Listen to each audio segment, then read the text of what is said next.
Shalom. Just want to do a quick video, or impromptu, should I say. First and foremost, I want to give all praise, honor, and glory to Yahweh, Ba'ashem Yahushai, Rahawah Kwadash. Double honors to the apostles and elders, great millstone. They continue to rule very well, and Shalom to the hopefully elect that is continually plowing his word on this truth and all faith, truth, and sincerity. Shalom. Now, the topic of this video is going to be entitled Esau Can't Put It Off. And by that, Esau can't put off the judgments that's coming to him, man. Okay? Even though Esau is trying to run from his identity, try to run from the prophecies of the scriptures, but yet the Lord is behind their heels, man. All right, the prophecies that are spoken about in the scriptures and the judgment that's awaiting Esau is on his heels, man. So no matter how far he can run, no matter how much hiding he tries to do, no matter how many guys he sent or agents he sent to discredit this word and this truth and try to come up against what we say, yet Esau is going to go into slavery and he's going to be destroyed at the end of the ordeal. Okay? So Esau can't put it off, man, no matter what he does, because the Lord is going to corner him off everywhere he goes. Okay? Because the prophecies, no matter what Esau does, man, it can be one or two, or it can be many prophecies that the Esau run into, because each move that Esau make is another step closer to one of the prophecies. Either is martial law, the mark of the beast, or World War III. Okay? And Esau knows that, man. That's why he can't sleep at night. All right? Knowing that, you know, his kingdom is coming to an end. His rulership is coming to a close, man. So he can't sleep at night, man. Okay? And his identity has been revealed. All right? And he can't run away from that neither, man. And Esau knows that. He knows that what his nationality is, man. The so-called white man knows who he is. All right? But yet, still he tried to throw little hurdles or you know, tricks and, you know, whatever he throws out in the public to throw the people off and continually push out the lies. You know, Esau, he can't run from his identity, man. He can't run from his nationality. All right? Because the men of the Lord, a great millstone, specifically, starting with the apostle elders on down, we've been pushing the identity of the so-called white man for so long that now it's common knowledge who they are, man. All right? It's common knowledge who they are. Even though they try to run away from it, yeah, everybody knows now, man. All right? It's out in the open. And there's absolutely nothing they can do about it except kill the internet. Kill the truth off the internet, man. All right? And that's only fulfilling Amos 8 chapter 11 verse, which they know if they do that, then they're just going to they run into another prophecy if they do that, man. All right? So there's no escape for Esau. Okay? Now I want to go ahead and jump into the scriptures. Like I said, it's pretty much an impromptu. Just want to make this real quick video, quick hit, should I say. It's Isaiah the 47th chapter, in the 10th verse. It says, "For thou hast trusted in thy wickedness, thou hast said, none seeth me." All right? You said, that's what Esau's saying. None seeth me, but the man of the Lord sees you. All right? And through the man of the Lord, the people see what you're doing, man. All right? Whoever runs into one of our videos or run to us in the highways and byways, they know you now, man. They know who you are, and they know what you're doing. All right? Because the Lord has exposed you for the devils that you are. Okay? Thy wisdom and thy knowledge, it hath perverted thee. And thou hast said in thine heart, I am and none else beside me. All right? That's Esau's God complex that he has, man. Trying to be like the Most High, but that's not possible. All right? It's no way in hell Esau can reach the level of Yahweh Ba'ashem Yahushai, no matter how much they try. Okay? Verse 11 said, "Therefore shall evil come upon thee. Thou shalt not know from whence it riseth, and mischief shall fall upon thee." All right? So evil, which the word evil is a compound word, which means bad times. All right? Evil and ill. Okay? Come upon thee, thou shalt not know from whence it riseth, man. So it's just going to spring up. The judgment is going to spring forth on Esau and overtake him out of nowhere, man. Okay. And it said, mischief shall fall upon thee. Thou shalt not be able to put it off. So Esau cannot put off the judgment, man. That's coming to him. All right. And thou shalt not be able to put it off, and desolation shall come upon thee suddenly, which thou shalt not know. Okay. So it's going to be the sudden downfall of Esau, man. You know how you, that reminds me of a Jenga tower, right?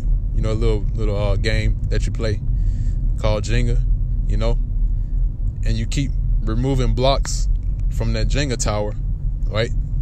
And then if you just remove that one block that is able to make that whole tower fall, that's what the Lord's going to do. He's going to pull that one block out of that tower to where the whole tower falls down, man. That's a sudden fall. All right.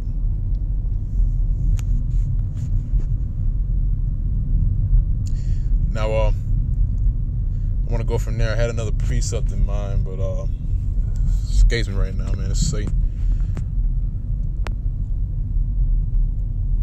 But yeah, man, like I said before, you know, Esau, no matter what he does, actually, it's like it just hit me.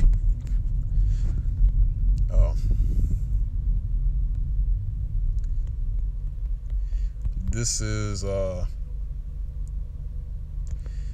Genesis, the 4th chapter, and the let's see, I'm gonna start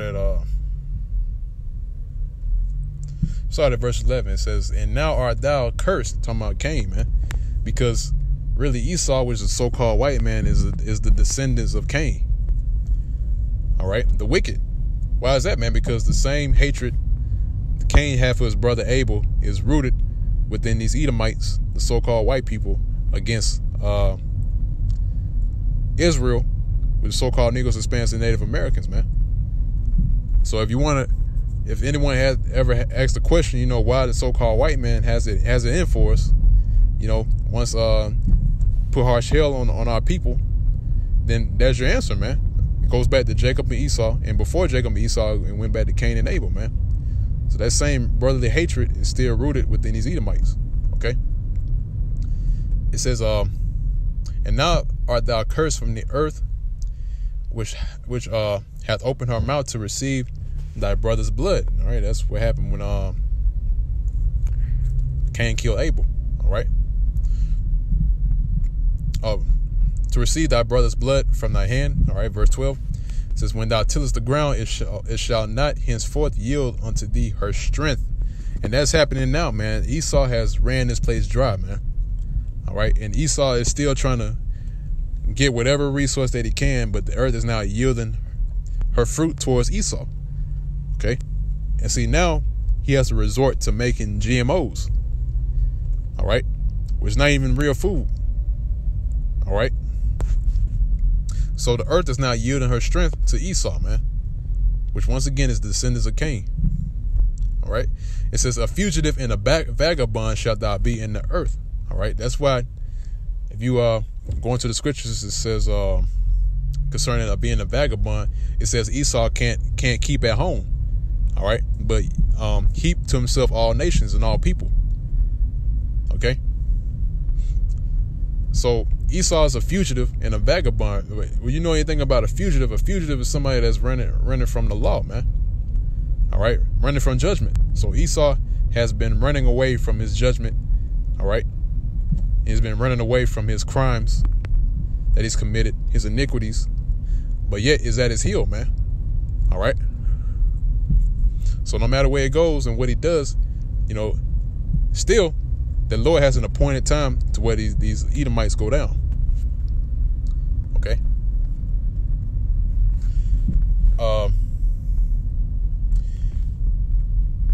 There's another precept I want to grab, and I believe this will be the last precept.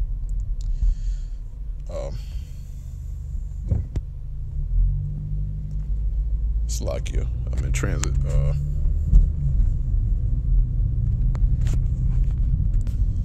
See, this is, I want to get the book of Ezekiel, the 25th chapter.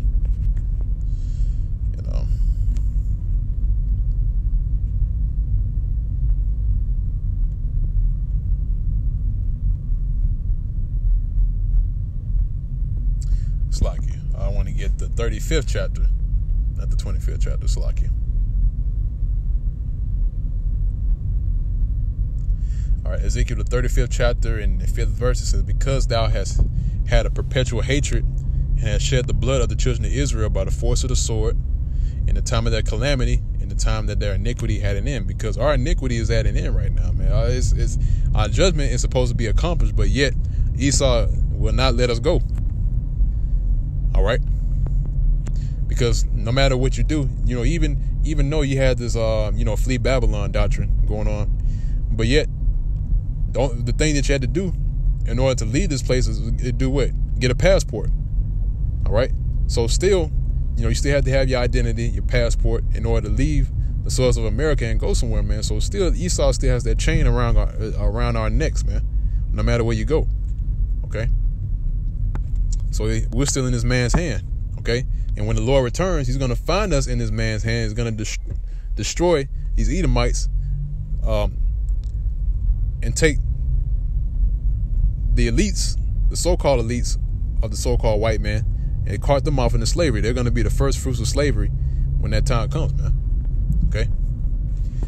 Verse 6 said, therefore, as I live, saith the Lord power, Yahweh Ba'Shem Shai, I will prepare thee unto blood, and blood shall pursue thee. So blood is at the heels of Esau, man. Okay. Seeth thou hast not hated blood, even blood shall pursue thee, man. That's the judgment of Esau. Okay. Because what has Esau been doing to our people for the past multiple years, man? Shed blood. Okay. So that's the judgment of Esau, man. All right. Which we haven't forgotten about slavery. All right. And the Lord hasn't forgotten about what you did to our people concerning slavery, man. So the Lord's going to cart you off into slavery, and guess what? There's going to, after your time of slavery is up, then that's when you're going to be destroyed. Okay. So there's no hope for you Edomites. None. Okay. Now there's another precept that I want to get, the book of Numbers, the 35th chapter. And I'm starting at the 33rd verse, and this will be the last precept. I know I said that was my last precept, but I got to get one more. It says, Numbers, the 35th chapter and 33rd verse, says, so ye shall not pollute the land wherein ye are, for blood it defiled the land, and the land cannot be cleansed of the blood that is shed therein, but by the blood of him that shed it. So Esau has done nothing but shed blood of the children of Israel, like I just read in Ezekiel, the 35th chapter. So through that process, since Esau has shed the blood of Israel, guess what, man? The blood has to be repaid. Okay? So that bloodshed has to be repaid, man. And Esau is going to repay by his own blood, man. And that's the judgment. That's even written in the law, man, concerning where the law speaks about an eye for an eye and a tooth for a tooth. All right? Ear for an ear and blood for blood, man. All right? So that's righteous judgment, man. All right, the Lord has not the Lord is not one to put away judgment, man. All right, because that's his delight. Okay, so the Lord is going to delight in putting you Edomites to death, man. All right, that's the judgment written. It's been set. The sentence has been put out, and now we're awaiting your now we're awaiting the executioner, the one that's dealing out the judgment, until he returns, man. And he's going to be the one to get busy on you Edomites. But that pretty much wraps up the video. Lord's will, you members of the Whole Fleet were edified by this video. The body, Lord's will,